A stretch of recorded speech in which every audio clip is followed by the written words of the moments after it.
গ্রীষ্মপ্রধান দেশে ভারতে ক্ষণিকের অতিথি শীতকে সবাই আদর যত্ন করে, কিন্তু হঠাৎ করে তাপমাত্রার পরিবর্তনে অনেক রকম অসুখ বিসুখও হয় এই সময়। বিশেষত যাদের রোগ প্রতিরোধ ক্ষমতা কম, তাদের তো শীতের শুরুতে নানা রকম অসুখ বিসুখ অ্যালার্জি লেগেই থাকে। তবে কিছু খাবার দাবার সারাদিনের ডায়েটে থাকলে আপনি এই সমস্যা এড়াতে পারবেন। 1 কাপ চা, স্যামোমাইল, পেপারমিন্ট বা গ্রিন টি এর মতো অর্গানিক চা এই শীতে এনার্জি বুস্ট করে রাতারাতি। রোগ প্রতিরোধ ক্ষমতা বাড়াতে অব্যর্থ এইসব চা। সেই সঙ্গে সামগ্রিক ফিটনেস বৃদ্ধিতে দারুণ কাজ করে চা। চায়ের সঙ্গে লবঙ্গে লেবু বা আদা দিলে স্বাদ এবং স্বাস্থ্য উপকারিতা বাড়াতে পারে। রসুনের গুণাগুণ। রসুনের শক্তিশালী অ্যান্টিমাইক্রোবিয়াল এবং রোগ প্রতিরোধ ক্ষমতা রয়েছে। রসুন শরীরকে উষ্ণ করে, শীতকালীন অসুস্থতার বিরুদ্ধে লড়াই করতে সাহায্য করতে পারে। এটি কার্ডিওভাস্কুলার স্বাস্থ্যের দিকটাও খেয়াল রাখে।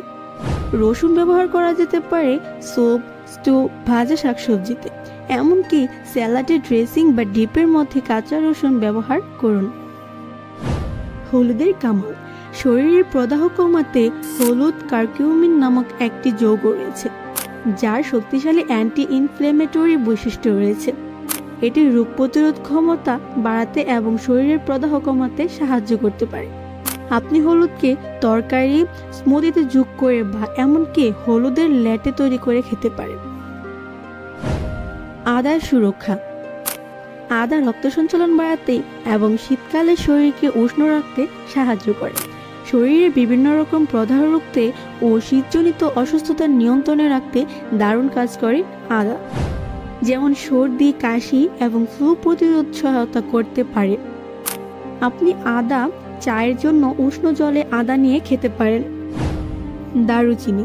রক্ত সঞ্চালন উন্নত করতে সাহায্য করে দারুচিনি। রক্তে শর্করার মাত্রা নিয়ন্ত্রণ করতে সাহায্য করতে পারে।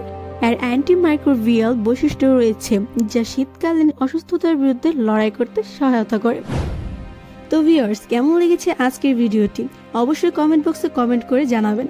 আর এই ধরনের নিয়মিত আপডেট ভিডিও পেতে অবশ্যই আমাদের চ্যানেলটি সাবস্ক্রাইব করে পাশেই থাকবেন।